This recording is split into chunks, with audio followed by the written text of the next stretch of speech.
All right, welcome everybody listening from all around the world, all around this beautiful blue-green planet we call Gaia. Welcome everybody here listening in Australia, this beautiful country of ours. Welcome to the Mystic Drop, where each week we try and journey down the road less traveled by, as the great Robert Frost once poetically put. I am your host, Roberto Roya. Joining me today is Johannes Froebel-Parker. He graduated from a small town Marathon, New York Central School. He taught English as a new language for almost 3 decades in an upstate New York Central School District. From the earliest age, he was captivated by stories of his maternal and paternal grandparents who shared with him oral histories from both sides of the Atlantic. Via his maternal grandmother, there are a number of genealogical connections to Queen Victoria via the family, von Jülich-Kleeberg, hence to Tsar Nicholas II, Tsarina Alexandra, and their children, one of them being the now famous and dearly loved all over the world, the Grand Duchess Anastasia Romanov.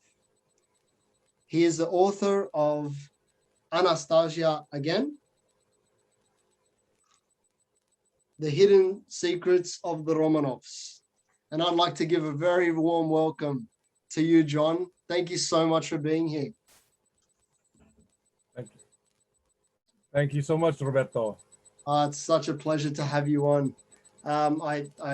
First, before anything, I'd like to congratulate you on such a dynamite book that you've produced there. It's really, I believe it's history changing. I hope you enjoyed it. Yes. Now, before we get started, we've got because you're a first-time guest here, we've got a first-time guest incantation we'd like to share with you. And it goes like this. We are two cosmic spiritual beings sitting around the campfire. 2 drops of light from the Great Spirit. Truth is our path, and wisdom is our teacher. We start with a salute.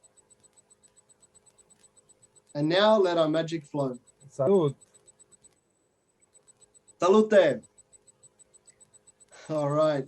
Salute. So, very good. Chin chin. Chin chin. No worries. So I'd like to start, if you could please take us back, to when you were a child sitting by your grandparents' side, and all those beautiful stories that they would tell you when you were a little kid. Can you please share with us what they shared with you, and the secrets that they shared with you of the old world? Thank you very much, Roberto. You have to realize that some of my grandparents were from American stock who had come really in the colonial era. So they had been here from the time of the Mayflower. Some had even married into members of the Wampanoag Native American tribe, which were in Rhode Island and Massachusetts. So those ties were very based in America. On the other hand, my maternal great-grandmother was from Thuringia, Thüringen, we say in German. And I noticed, even as a small child, that she was given deference in our family. When she spoke, everybody listened. Of course, I realized even then that she did not sound like any of us. And I thought, well, maybe when people get old, that's how they speak English. Really, what it was, she was speaking with a very heavy German accent, and at times would speak German to me. I had no idea that it was another language. It was just another code coming in to my little brain. And so I realized that she was very old, but that she had a unique story that she brought with her life. And I knew this even at age 2, age 3. I would say. And I was very interested, why does she sound different from us? And what stories does she have to tell us? My other grandmother, paternal grandmother, spoke English. She was born in America, but had told me that she never had spoken English until she was 11 years old. And I couldn't understand why. She said, well, in school, we spoke German. At home, we spoke Carpatho-Russian. In the street, we spoke Slovak. And to our neighbors, we spoke Czech. Wow. So I Okay. realized that there was another world outside of my little village where I was growing up. And since that time, I could not wait to get all of those stories straight, because I Uh, realized there was great diversity even in a small village in upstate New York. So that's basically it in a nutshell.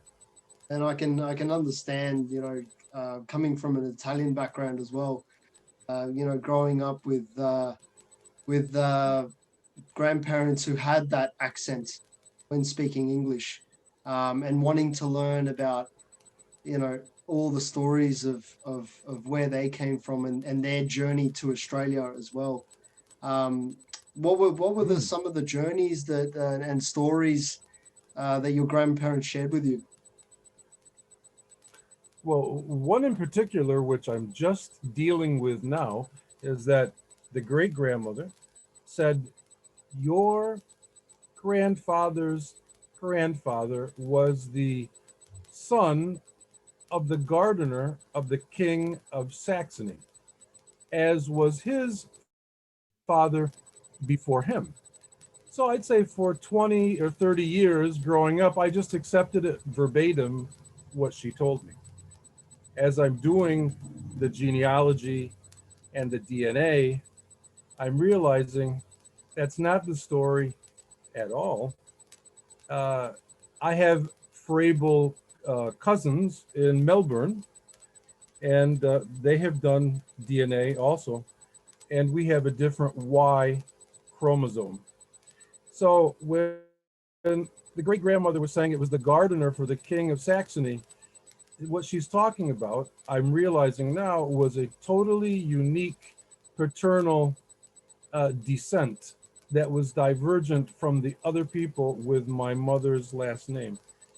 And that has been something affecting the Anastasia research, because I believe that in reality, uh, we're probably fourth cousins to Empress Alexandra through the Vetten duchies of Thuringia. These are the different Saxon duchies Yeah. in Thuringia: Sachsen-Altenburg, Saxe-Coburg-Gotha, as was Albert, Queen Victoria's husband, uh, Sachsen-Meiningen, Sachsen-Weimar-Eisenach. Those are all what we call in German Wettin duchies. And so I've come to the realization that probably that is the truer descent from what we always thought it was, which is another element to the whole Anastasia research. And going into the whole Anastasia story, what was the catalyst for you to take that deep dive into, finding out the mystery of the whole story Of the Anastasia story, you're of the saying? Anastasia story? Yes. Right. Well, I would say, as I'm sure you too, many people, millions of us in the world, have always been intrigued by the idea that somebody could have survived a massacre.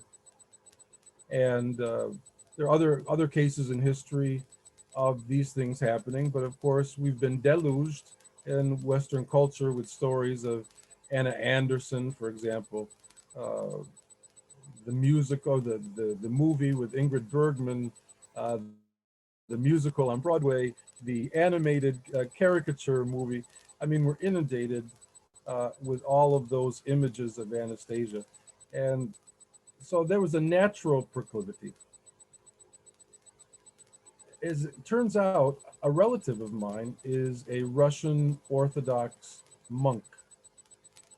And some years ago, 1998, 1999, he came to me and he said, we have a strange incident at the monastery. A lady is giving us a lot of money in perpetuity, an annuity in perpetuity, and many Romanov artifacts.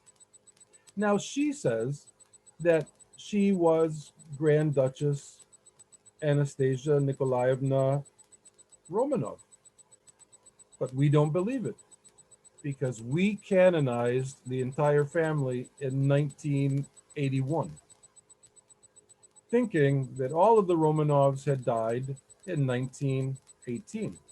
So for us, we think she's a nice lady with a little craziness, a little delusion going on. And we've taken all of the items of worth for our museum, but we have maybe 30 paintings by her, painted as an older lady, that we don't want. Because to have paintings from a lady that we think is delusional is not beneficial to us, and we could use the money. Would you like to buy them? Because he knew that I had an art gallery. And I looked at them and I said, of course. Even if she's a delusional old lady, these are lovely delusions which she has created on canvas. And I did publish a book in 2014 called The Art of the Authoress of Anastasia, the autobiography of Anastasia Nikolaevna Romanov. And that was really to show a number of paintings that were in that collection. And I would be very happy to send you a copy as a gift from me, Roberto, after we're done with this interview.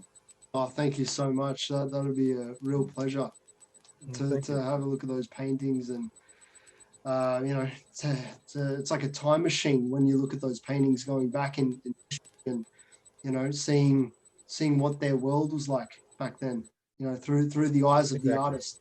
Yeah. Now this is where the story gets really interesting. So who was Evgenia Smetisko, and how did you first come to realization?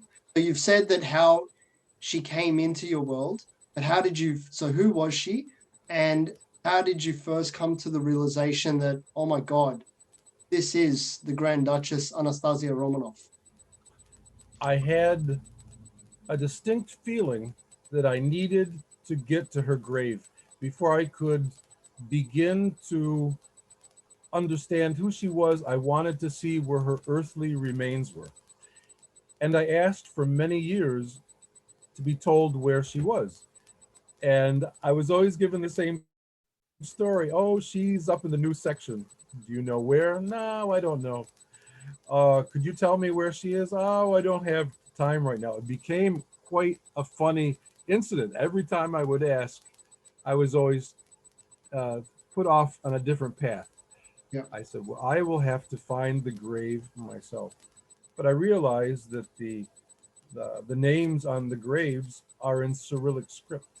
So I had to learn enough of the Cyrillic script to be able to find Evgenia Smetisko. So what I did, one one Orthodox Pentecost, I'm in the cemetery and I'm going grave to grave in the new section until I find Evgenia Smetisko. I said, here we are. This is the grave. That is But amazing. but here is the surprise that awaited me. I'm looking at the date of birth, and I knew that the date of birth of Anastasia Romanov is the 18th of June, 2001, and that Evgenia Smetisko and everything that I had researched had been born on her naturalization papers in 1897, different century. And I'm looking at the cross, and it has 18 June 1901, Anastasia's birthday on it. And I said, something is wrong or something is very right, depending on how you're looking at it. And so I asked officials at the monastery, who told me, oh, somebody must have made a mistake. Well, in America, when you die, you come with a death certificate, and the death certificate generates the information to be put on your grave. So if that came on her death certificate, which I haven't seen and I cannot get a hold of, I'm asking myself why. But somebody made the executive decision to put Anastasia's birth date on the plaque. Now, if this were a civilian uh, public cemetery, I'd say, well, maybe somebody made a mistake or a member of her family asked to have the new date put on. But we're talking about a cemetery in a Russian Orthodox monastery. So we have to be logical here. Somebody made an executive decision to make sure Grand Duchess Anastasia's birth date was on this plaque. And I That knew is that the mystery was going to be revealed until we got to the end of the journey. And we're still in that journey right now. that is fascinating. Please take us back to that day when you actually stood over the grave and you figured out the name as Evgenia Smetisko. You saw the date of birth as Anastasia Romanov. Take us back to that the feeling that you had in that period of time. Well, as some of your other guests have spoken to you about, I too believe that we are multi-dimensional beings. Yeah, So that timing is part of the message. Timing is part of the journey and part of the information from another dimension, which is informing us in this particular dimension. And I had tried to go once before to her grave, and I had a group of people who were going to look for it with me. yep. And all of a sudden, a terrible thunderstorm brewed. And I looked at my group and I said, no, this is not the day that God wants us to find the grave. We're being told not to try today. It's a different day. It had been a beautiful day until the storm brewed up. And by serendipity, by a God wink, whatever word you want to use, it happened to be on Orthodox Pentecost when we were in the cemetery again looking for the grave. And it was on Pentecost when we found the grave. And of course, their holidays are on the Julian calendar, which is the ancient Christian calendar, more of the, I would say, the authentic, possibly the more traditional, historic days for Christian holidays. And it was on Pentecost. And what is Pentecost? Your listeners, I'm sure most of them will know, is when the Holy Spirit comes upon the apostles and the Virgin Mary and the myrrh-bearing women, and they're filled with the Spirit. Yeah. Tongues of fire are coming down upon them. And I said to my group, I said, this is the perfect day that we were meant to find the grave, because God himself is giving us another message of support, saying, you're on the right track, keep on going. And so I really believe that timing was is part of the journey. I'm amazed at how this whole story has just woven together. And I know that there are a lot of mystical elements to this story, which we're going to get to later. But I still want to stick with Evgenia's story. In your book, you outline her journey and her miraculous escape from Russia to America, from Europe to America, which is I won't go into much into detail because I want people to read the book and go into the story there. So I won't outlay too much information there about that. But what I'm so intrigued about is and I wanted the book to continue at the end. It just left me, oh my God, like she got to America and that was it. Through your research, um, what happened to Evgenia Anastasia after she got to America? A very, very good question. I would like to tell you that many of my readers have told me the same thing. They've said, we didn't want the book to end. Yes. We're left. And so I think that means I have to write another book, or I have to write the sequel Yes, to this. yes. Right. I think the story of what happened to her in America would be fascinating read. I do know that she came as a milliner. Uh, that was listed on her papers as her occupation, a hat maker, and that she then lived in Chicago and was quite well known in the social circle of Chicago, which is very interesting to me. And I mentioned that, I believe, in the first edition and in the second edition, that how did a single, because she said she's married, but there's no husband with her, Life magazine in 1963 goes to Yugoslavia and finds her supposed husband. And he said, I don't know this woman. I've never met her in my life. I have no idea. So I figure there's probably stolen identity, or she was given an identity maybe by the American government to cover her entry into the United States. But she becomes immediately taken into the social circle with people, with relatives in government positions, in high society, industrialists, writers, dramaturgs. Why? How did a penniless Eastern European immigrant end up so quickly in a social circle that was so elevated? It didn't make any sense to me. And except if you consider that maybe her arrival was already planned, they were waiting for her, that there had been some planning going on. And I'll discuss that, and I will delve into that in the sequel, I think. I think they were waiting for her. One of her friends had gone to England in 1918 for relief work. That's what's listed on her exit papers, relief work. And she is then a friend of Evgenia. She's from the Kolzat family, from Schleswig-Holstein, now a high federal judge. And I believe that she was there to make the connections with Evgenia, with Anastasia, forgive me, to come to America as Evgenia, and to have the whole social circle waiting for her when she came. It's the only thing that makes sense to me.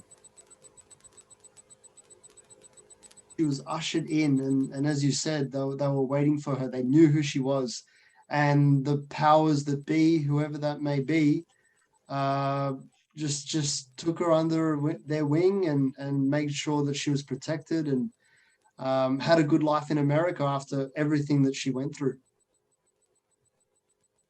Her identity was protected because, of course, they were not sure that the Bolsheviks might send an agent to America to assassinate her.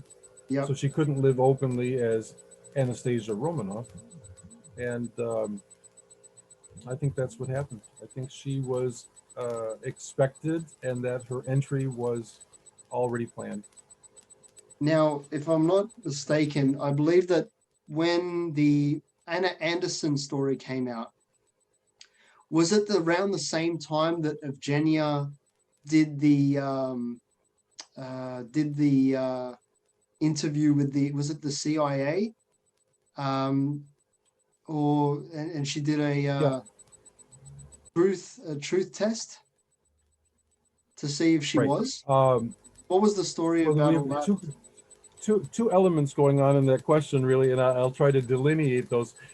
Anna Anderson, supposedly, Anna Shanskova, appeared also in like 1922 in Berlin, where she fell into the canal and they dragged her out. And she had some Romanovs who supported her and others did not support her. So she's appearing on the scene at about the same time that Evgenia Smithisko is coming to the United States. Right. So they're both appearing in a certain way about the same time. I don't know so much about Anna Anderson because I haven't focused on her. Yeah. I have done a visual face recognition study on her, two-dimensional and three-dimensional, and she does not match Anastasia Romanov. I would like to say, though, there is another researcher, Marie Stravlo, who insists that Anna Anderson truly was Anastasia, and she says, documentation and declarations from other family members that Anna was. But I discount that. I'm looking more at the scientific, in this case, the visual face recognition studies which show an absolutely exact connection between Evgenia Smetysko and the young, verifiable Anastasia Romanov. I mean, it's so exact that Bob Schmidt, who's been on the History Channel, he died 2 years ago, who was one of the main developers of visual face recognition technology. He said to me, John, this is the best visual face comparison I've done in my entire career. He said it's obviously the same person. Yeah. And so I'm And sticking with that. and it's funny that you commented, because that was actually my next question. I was going to comment on Bob Schmidt's work, and analysis, and you can see it in the book. The overlay is perfect for from when Anastasia was a little girl, and Evgenia Smetysko was how old was she there? Was she 60 there when that was done? When the photograph I've been using, which is the best one I could find for a straight forward-facing face, Yeah. she was 62 and a half. Right. Okay. So she was in her 62 and a half. 60s. Yeah. And Yeah. yeah, so the work that because he did go on the he was on the History Channel as well, and I'm so glad that he's part of this history and this legacy of this great story and mystery. Can you elaborate on his work and his legacy and everything? For me, I think he did many things for which he should be proud. For example, finding the earliest verified photograph of Abraham Lincoln. Um, I think also the earliest verified photograph of Richard Wagner, the composer. Yep. He worked on the mystery of Jesse James, who you may have heard of, a very famous American bank robber, whose family said, no, he didn't die. He's our grandfather. He lived to be 96 or something. But historians said that no, it can't be, because Jesse James is in a grave. And so they did a visual face recognition study, two-dimensional, of the old man and the verifiable Jesse James, and it was the same man. So they exhumed the body of the man in Jesse James' grave, and they did a DNA test, and they realized it was the son of a neighbor. That Jesse, a poor neighbor who had no money to give the deceased a proper burial, so he buried him as himself and took himself off the charts, off the radar, and lived the rest of his life with an assumed identity. What a legacy! And again, I'm so glad that he was part of this story and could provide that overlay picture of the two, of the young Anastasia and the Anastasia who grew up and survived.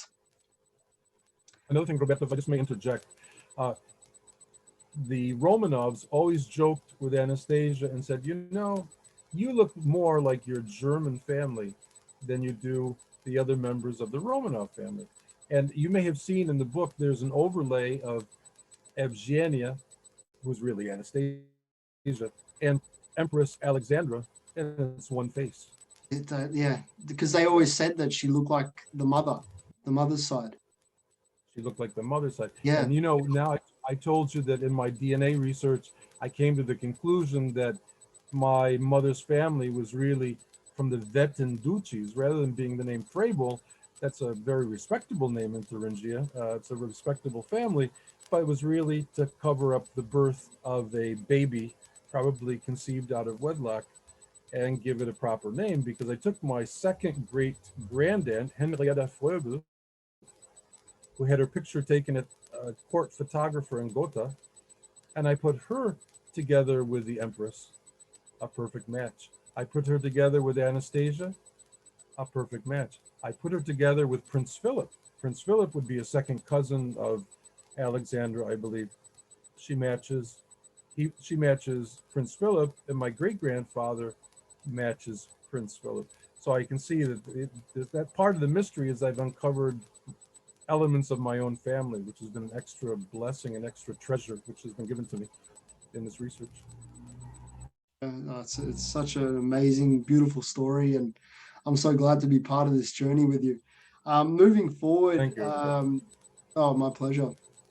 Moving forward, what are the efforts that are being organized? I hope you can comment on this because I think a lot of people would like to know.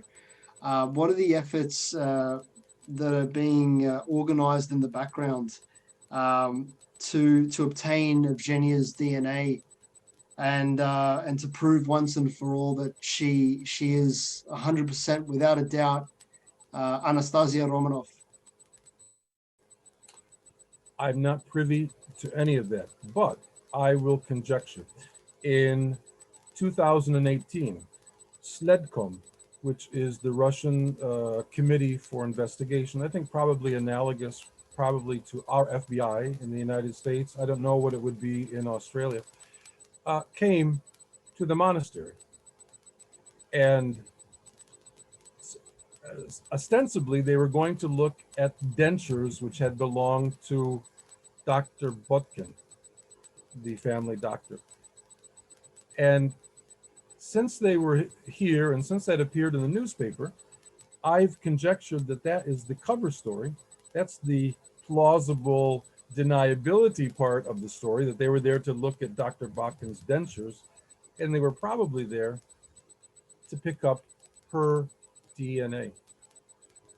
Now, she hasn't been exhumed, but I did hear from an acquaintance of mine who had a conversation at the monastery with someone who was told by someone at the monastery there's no need to do an exhumation, her DNA already exists.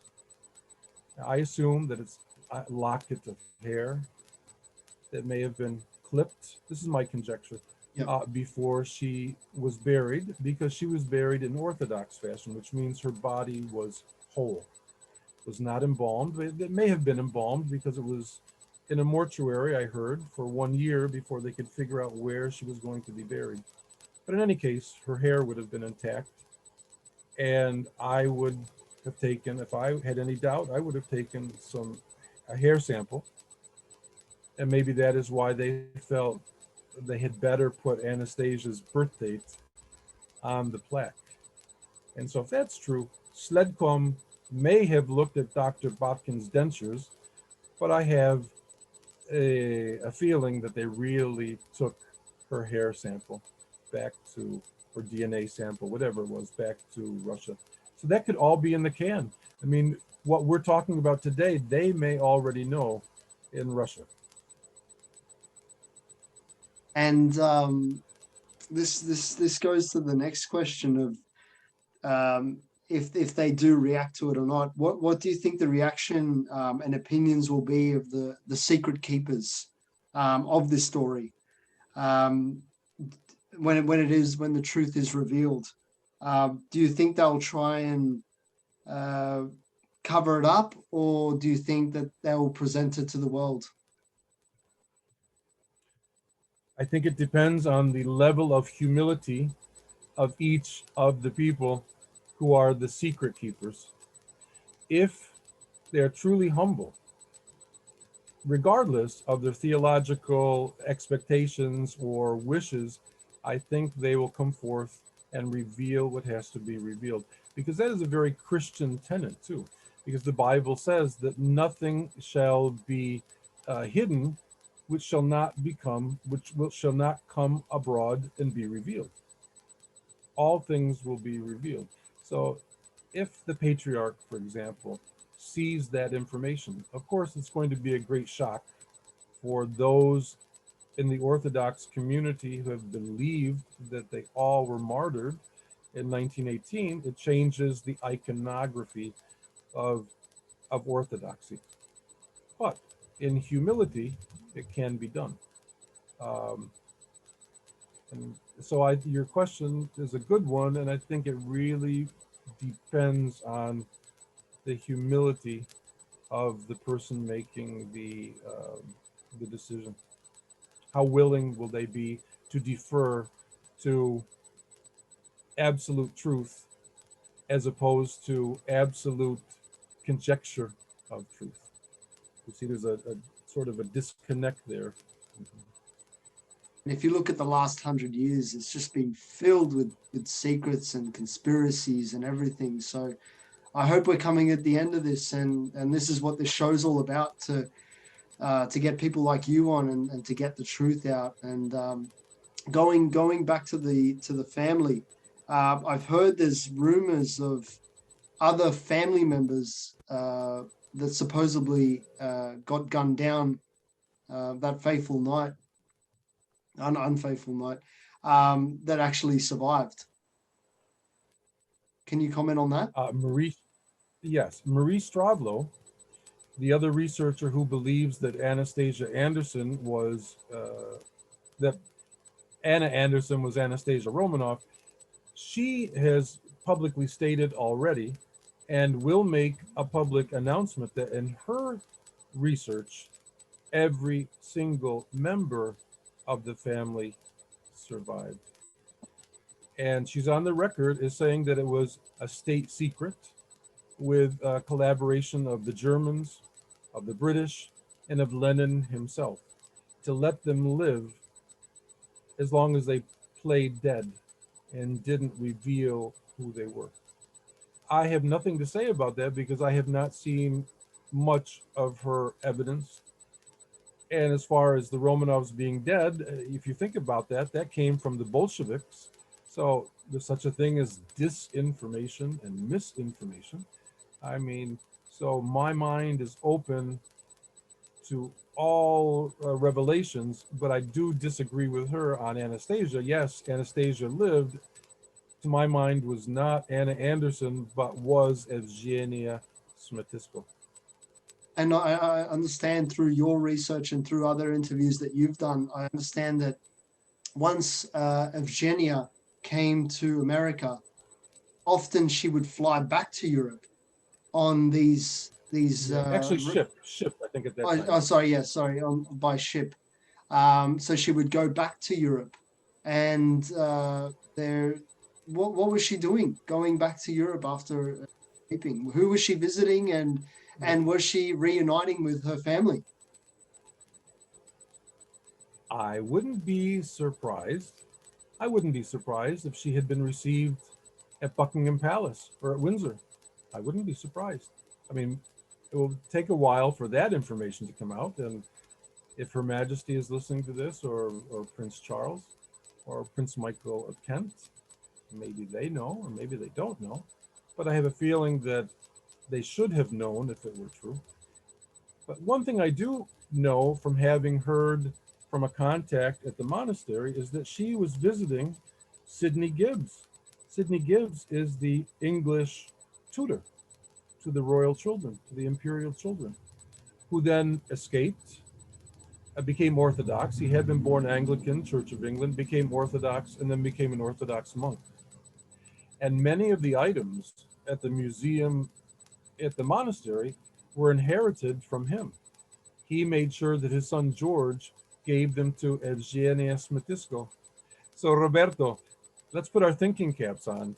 Would the imperial tutor give his Romanov treasures to an impostress? Exactly. That doesn't make any sense to me. No. Yeah. Why didn't he give them to Anna Anderson? If he's going to give them to an impostress, well, give them to Anna Anderson. There was so many other imposters that came out. He could have given to any one of them, but he chose to give it to Evgenia. So that's amazing in itself. And then look what she does with them. Rather than sell them for lucre, exactly, she donates them to a museum at a monarchistically inclined monastery, Orthodox monastery, in order to preserve the legacy of the Romanov family. She does exactly what a true princess, a true daughter of the Tsar, would do. She doesn't live in luxury with that money. Yes. She makes sure that it's used in perpetuity to instruct and I believe to redefine. And I believe that that museum is still there today, isn't it? It's better and better. Yes, I mean they've remodeled security system, wonderful displays, archive. They have a director whom I've met who does a wonderful job, and yeah, I mean her money, which I think is at least $30,000 to $50,000. It could be more. per annum in perpetuity is a big plus for that monastery, for that Uh, museum. for the viewers that don't know, whereabouts is the museum? Where is it located? The museum is located at the monastery, which is in upstate New York, about, very close to Utica, New York, not far from Cooperstown, where the Baseball Hall of Fame is located, about an hour and a half from Albany, New York, which is the state capital. So it's in that beautiful upstate Herkimer County area. Beautiful, beautiful area. I'd love to. I'd love to. Once all this COVID situation is over, I'd love to fly over and go visit there with you one day. And also Oh, we shall. the cemetery where Anastasia is buried. It would be a great honor. And In Roberto, I don't know if I sent them to you. Go ahead. Yeah, sorry, you go. I just wanted to interject. I've just put up 5 videos on TikTok Yep, going through different parts of the cemetery. yep. So if your listeners go to TikTok and look up Froebel Gallery, Froebel, they'll be able to see those videos from the cemetery, including her grave. Perfect. Okay. So anyone listening, that's where you'll find those pictures and videos. Um, uh, Going to like a personal question for you, how do you find balance in your life with knowing this history changing secret and producing this this dynamite book for viewers? How do you find balance in your life in keeping that secret and not like running out in the street and shouting it out to the world? How do you deal with it? Well, I always open my mouth. I never deny it. I always do tell people. Yeah, yeah, But I have to tell you because I'm a believer. I definitely believe in God. yep. And I know that we're multi-dimensional beings. I know that we look at time in this dimension in which we live, but that time in another dimension doesn't exist at all. In eternity, there's no present, there's no past, there's no future. So I realize that there is a timeline that will happen organically. And it's not going to be designed by me. I'm just a worker in the project, but the foreman is going to make it happen at the perfect time. And I can't wait to see what that time will be. That's a beautiful sentiment. I love that, and just keeping that open mind and having hope in our hearts. And as you said, it'll happen organically and naturally. Um, in terms of the title of the book, I love the title. It's really stands out and makes an impact. How did you come up with that title? I didn't realize when I titled the book, that there was a book called Anastasia Again, which has nothing to do with Anastasia Romanov. It's just a fictional character. It's a Yeah, children's book. I yeah, learned about that later. But because I was dealing with Anastasia, and hundreds of people had written about Anastasia before, it was sort of tongue in cheek. Well, Anastasia Again. Here we go again. Uh-huh. The Hidden Secret of the Romanovs, which is now in second edition too. So your readers may want to get the second edition also. yeah. And that's how it came out. It was really sort of tongue in cheek, like, here we go again. Here we go But again. Yeah. please take a look. Yeah, here we go again with Anastasia after the 100th time, but it works. The title works. You're right. Thank you. It does. It stands out, and I really love it. I really love it. And even the picture of Anastasia when she's a little girl and when she's grown up side by side. It's a beautiful montage. Thank you very much. Um, okay, so going back to what we were saying before, I understand there's a lot of mystical elements to this story that have happened over the years. Can you speak about them and what happened? Yeah, thank you so much. These elements keep repeating in different ways, which makes me think that we're dealing with truth and because the truth cannot be repressed, that it sort of conquers many, many moments and comes forth when we're not expecting it, Yep. because it's waiting, it's already there. It's waiting for people to recognize it and to accept it and for it to be codified, but it really doesn't need our codification because it already exists in a paradigm of its own. That we're late to the game, well, we're human. That's why. But in the reality of the universe, a Godhead, the truth is there. And so these elements keep popping up all the time, like saying, you're on the right track, you're on the right track. And I think one of the ones I may have told you about was the Wasontli weeds from Mexico. Do you remember this story? I don't know if I Yes. mentioned Yeah. it here, Yeah. right? Yeah. Through our email trails. Yeah, I remember. Yep. A late Mexican friend of mine, Consuelo, uh, who really believed with her heart that Evgenia was Anastasia, and she helped me every year to decorate the grave.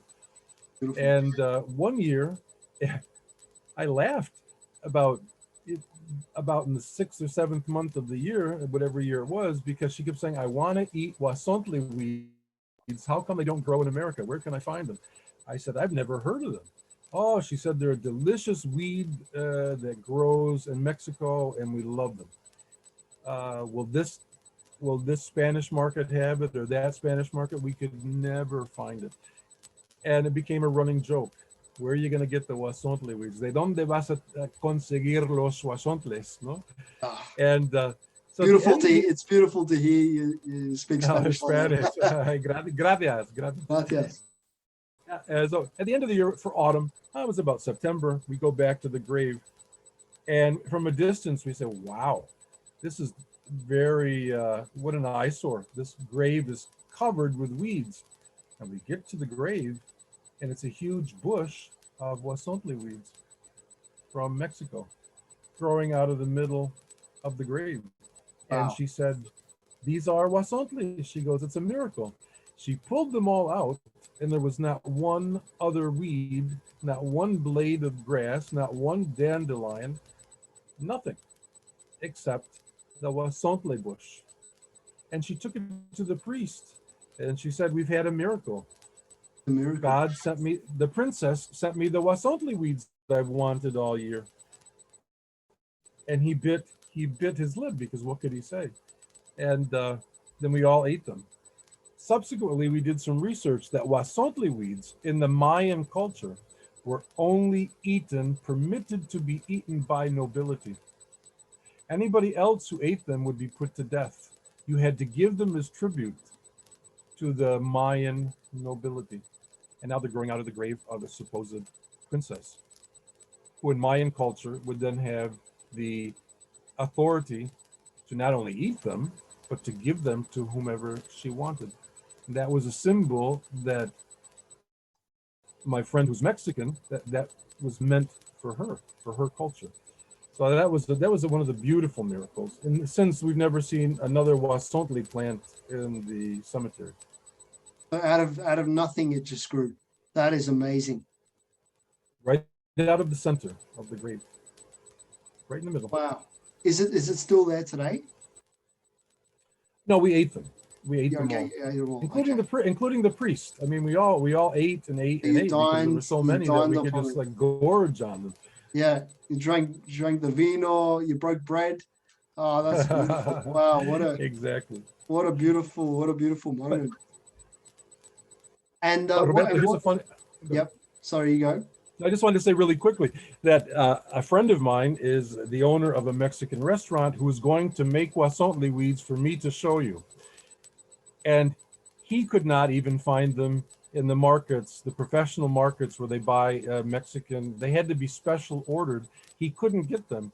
And he said, John, I'm so sorry, in Spanish, I can't get the wasontli weeds. I said, don't worry. I said, this is perfect for Roberto's program. It shows you how difficult it is to find those plants, which underscores how unique the miracle was that they were growing out of the middle of the grave.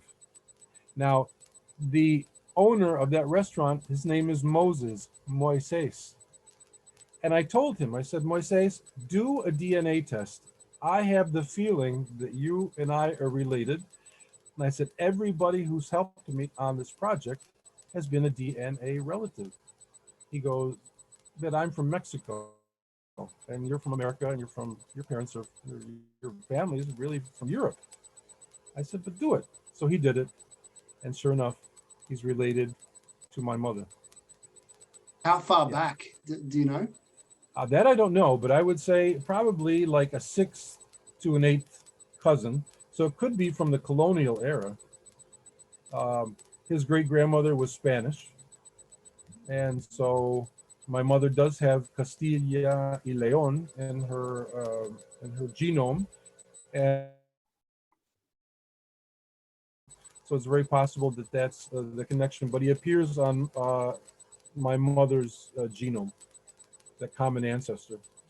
Because you look at my history, I come from Italian, but going way back, they originally came from Spain to Italy, to Napoli, down south. And yeah, it's interesting. I might have to do it myself and see if our lines have crossed along the way.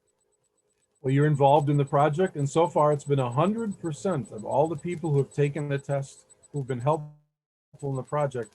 We've all been related, not necessarily all to one another, but they're related to me, and maybe at some level they're related to each other too. Even though we don't find the chromosomes, it doesn't mean that they're not related. But the chromosomes do appear on the genome, which is remarkable. Yes, and we're going to go into that a little bit later with a question from Signora Signorelli, who is following the story as well, who you know. But I'll get to that question. She's asked a specific question directly to me, but I'll answer that a little bit later. Um, Thank you. yes, what I was going to say. So, what messages of hope um, would you like to share with the people, connected to this story, to the Romanov family, to everyone that goes back in history that is connected to this story and has been affected by this story? What messages of hope and of love would you like to share with them? I've had the great pleasure of meeting some members of the Romanov family, um, who now I realize are related. They haven't done the DNA test or haven't shared with me, but obviously they are. In fact, even the visual face recognition analyses do work with earlier members of their family. I mean, it's very clear. Uh, but even they don't know exactly what the absolute truth is. So there is, I mean, I'm sure in any family there's a wide variety of opinion. Who believes what? I don't think they all believe the same thing. But there are some who leave open the possibility that Anastasia lived, and we've never spoken about anybody else, but that she lived. So, I mean, they would be ready. Those particular members of the family would be ready to accept that.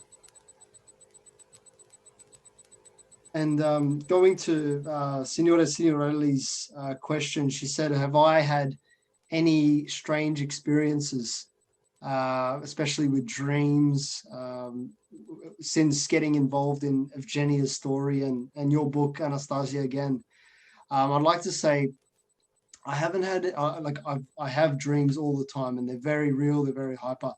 Nothing specific to the story, but looking back on my life, where when I got interested in the story was from a young age, from the cartoon. That's when it sparked Mm-hmm. the mystery and wanting to know and everything.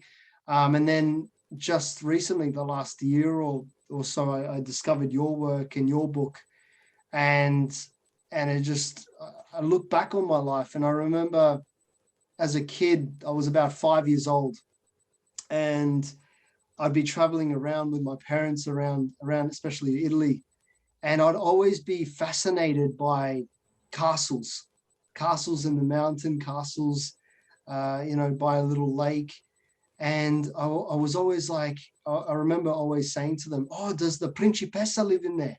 I want to see the Principessa." So none of the other royal family that used to live in there, but I was always fascinated by the princesses that used to live in the castle. So linking it back to Victoria Signorelli's question, I think those two are the key uh, aspects of my interest and mysticism about this whole subject. Interesting that Victoria was named by her mother for Queen Victoria. She was a great fan, a great admirer of Queen Victoria. Yep. Victoria was also the proofreader for the second edition of my book, and uh, and for the revisions in the first edition. And as a gift, I got her a DNA kit. And she's 100% Italian, half Sicilian, half Napolitan. Yep. And sure enough, we were related. I put the two kits together. And I said, "Oh, Victoria, you're my prima, la mia prima, and la mia prima." And so, I mean, that's quite amazing. That, and she's a definite believer in the mystical aspect of these things that are happening. Are there any other mystical things that have occurred, especially in your life and around this story? Yes, two. If I have time, I'll give you two. Yeah. One happened some years ago that I had in the group of paintings that I had bought that were painted by Evgenia Smatiska when she was 80 and 90 and were not wanted by the monastery. I found two embroideries that were not religious, and so I'm sure that they were overlooked for any intrinsic value. But upon closer inspection, I realized these were older, maybe 100-year-old embroideries that were signed OTMA, OTMA. That acronym was used by the girls when they would do needlework and write poetry together: Olga, Tatiana, Maria, Anastasia. And so I assume that those are verifiable collective embroideries by the duchesses, which got into my purchase because they didn't have a religious theme, and so they were misdiagnosed as her womanly needlework from the woman who was delusional. And that, but I think they're really actual creations by the princesses, the Grand Duchesses rather. My cleaning lady is the only person at all who had a key to my house. And she's from Venezuela, and she's very sort of olive toned. And one day I came home from work and she's shaking. She meets me at the door, she's shaking, and she's as white as a sheet. And she's shaking. And in Spanish, she tells me, "Tu casa es fantasmagórica." Your house is haunted, fantasmagórica. I said, "No, no, no, es imposible." I said, "It's impossible." I said, "My house was blessed in an Orthodox ceremony. In fact, the priest later became a bishop. So I know that there's nothing malevolent roaming around my house." She goes, "No." I walked up the stairs, and between those two embroideries, and she didn't know what they were, there was an ornate mirror and a crucifix, which I think you can see on one side of me here. Yep. It's there. And she said there was a man sitting on a hassock with his head in his hands crying. She said, this is all in Spanish, of course. She said, "I looked at him and he was not nebulous. He was flesh and blood." So I said, "Okay, I'm going to close my eyes and see if he's still there, or is it a figment of my imagination." She closes her eyes. She opens her eyes. He's still there. So she knew this was something paranormal. She was meant to see him. And at some point, she made the sign of the cross. And when she made the sign of the cross, he dissipated and disappeared. Another friend of mine who is Mexican was staying in my house with her children while her new house was being constructed. And when I told her this story, she goes, "I have to tell you something. That happened to me too. And I never wanted to tell you. But when I saw him, I knew what I was looking at, and I got my children, and we left your house for about an hour or two before coming back because I didn't know how to engage with that presence who was seated there." So that's two people who saw the same person. and he was seated between the two embroideries crying. He was tall, he was good looking. I think she said he was wearing a green jacket. I mean, she got a lot of details in this viewing. And so that's one of the major events that happened. Another one happened recently. I was going to go to the grave to decorate it for the summer. And I had a very odd, intense dream where I followed a Catholic priest. I'm not Catholic, I'm German Lutheran. So I don't know why I was a Catholic priest, but I'm following a Catholic priest up a very steep stairway. And he's holding the monstrance, he's holding the host and the monstrance. And he's walking very deftly backwards. He can't see where he's going, but he's walking backwards with no problem. And I see nuns, I see priests, I see laity, I see all kinds of people following him, including myself, and I realize they're going to heaven. He's leading them to a heavenly realm, and they're following the host. When we get to the top, they must have gone into heaven, into a heavenly realm, but I go into a room, and in that room there's going to be a lecture. And I see a friend of mine who's now deceased, who's a descendant of the Habsburgs, of Franz Josef von Habsburg. And she's a baroness. And she comes in dressed in a white gown made of feathers, and I help her negotiate a corner by lifting up the gown, and I realize it doesn't weigh anything. It's like paper. And she smiles, and the professor said, "I'd like to talk today about German history," he said. Is anybody here German? And about half the people raised their hands. And I said in German, he was speaking in English. I asked him in German, "Und Deutschstämmige," which means, and those of German descent. He goes, "Oh yeah, Deutschstämmige is auch okay." So I raised my hand. I'm of German descent. And that's how the dream ended. Now we go to the cemetery and we're reading prayers the next day at the cemetery, and they're all on white sheets of paper. All of a sudden, one of the people in my group who was Catholic, but was born Jewish and became Catholic, he's a Knight of Columbus, he says, "John, they're speaking German over here. Let me go see what's going on." So I hear him speaking German. And then I hear another woman speaking German. And then I hear some young men speaking German. I said, "Oh, this is very interesting." So I go over to find out what's going on. I said, "Ja, können Sie Deutsch sprechen? Sind Sie Deutsche?" She goes, "Oh mein Gott, noch ein Deutscher?" She said, "Another German?" She said, "All of us are Germans here, and none of us know one another. We're meeting here right now." This had been prefigured by my dream. But this is the strange thing. She said, "This one is from East Prussia, Ostpreußen.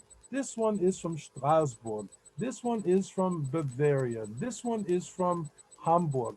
They were all from different parts of the original German Empire. None of them knew one another, and they were all gathered there at this time. Remember, my dream was we're going to talk about German culture. Now, I had the prayers were written on white paper. So I went over and I gave each of them a white sheet of paper with the prayers and the description of who is in the grave. And then it dawned on me, this was the dress that my friend had been wearing. The dress was made up of sheets of feathers, which meant sheets of paper. And she herself is royal because she was a Habsburg. So she was involved in this too. And the Habsburgs, of course, are related to the Romanovs, who are related to the German Grand Duchies. So that was another sign that something was going on. That's amazing. Wow. All these synchronicities and beautiful moments in your life that have, as you said before, it's a God wink to say that you're on the right track. I believe so. I do believe so. Yeah. And I believe there are that many more. Yeah, and I believe that. So going back to the presence in your house, who do you think it is? I wouldn't be surprised if it were Alexei. Perhaps the people I've told this story to all come to the same conclusion. We bet you that Alexei survived too, and that's him crying for his sisters, because he would have seen his sisters do the embroidery. He would know those embroideries, and I think 100% of the people who know that story have come up with the same conjecture that that was him. So it'll be interesting to find out, did he die? Or even if he's did die, perhaps that's his celestial body, Yeah. his perfected celestial body, which appeared. Oh, that's amazing. What would you like to see moving forward with this whole story? I would like to see, honestly, an unafraid uh, declaration of what happened. And I would, if it's true that somebody survived, that the church should not be afraid of destroying the hitherto sacrosanct narrative that they all died and hence they're all martyrs. And it's a beautiful, beautiful story. And if it's true, it's a very noble and beautiful story. But if it's not true, there's no need to promulgate it and to promote it if it's not true, because religion should not put forth legends. It should put forth eternal truths, which are peace and loving your neighbor, and trusting in your creator to help you along this path that we call life. There's nothing to be afraid of. If we make a mistake, I mean, some of the prelates in the church have said, well, John, you don't understand. When we speak in council, the Holy Spirit is with us, and when we make a pronouncement, we don't make a mistake. It's infallible. And I said, well, that's another discussion for another day. Because in all humility, you may have believed the premise upon which you based your decision. And so, of course, you believe that the Holy Spirit was with you. But maybe it's a lesson in humility, that you shouldn't try to second guess God and put words in his mouth, you know?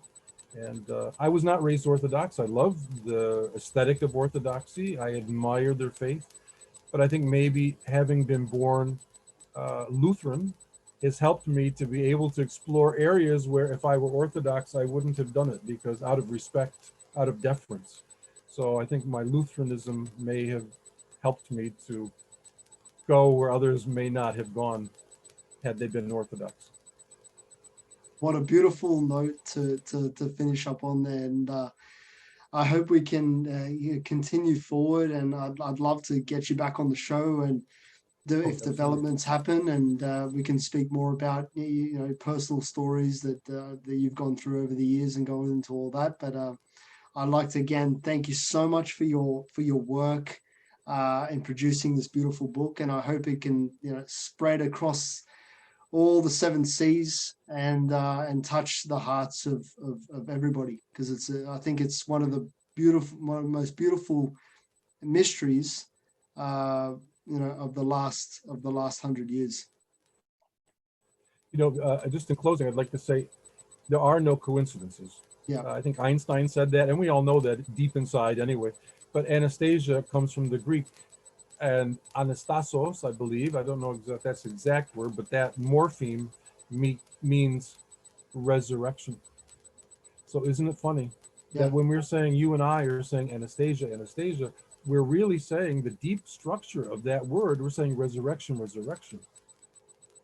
It's just so beautiful how it just something is coming up. Mystically just comes together so perfectly, and I can feel it. I can feel it in my heart. I can feel it in my soul that there is something to this, and I think we're on the verge of changing history with this, especially with this conversation.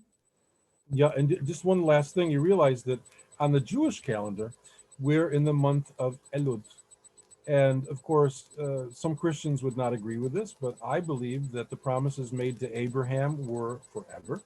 God said, this is forever. My pact with you is forever. Of course, Christianity grew and has a different sense of things, but that calendar is still in effect, the Jewish calendar. And Elul, in Judaism, one says the king is in the field during Elul and the high holy days, meaning that God is even closer to us on earth at this time than at other times of the year. So I think it's also remarkable that you and I are having this conversation in the month of Elul, when the king is in the field and perhaps the Grand Duchess is about to be revealed.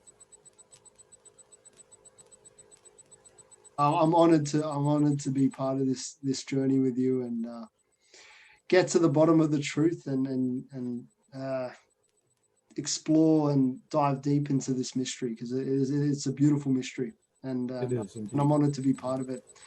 Thank Oh you. my God, what a fantastic conversation, John. Thank you so much for being with us today, and definitely going to get you back on 100%. There's going to be more revelations that come out, and Yes, there will be. I'd be honored to have you back. Thank you. And take that DNA test, because you may be mio primo Yes, that's right. I'll also, take that right? test and see where those links line up as well. Very good. Very good. Thank you so much for being with us. This is the Mystic Drop. I am your host, Roberto Roya. Joining me today is John Johannes Froebel-Parker. Thank you so much, John. Thank you. God bless. You too. Thank you.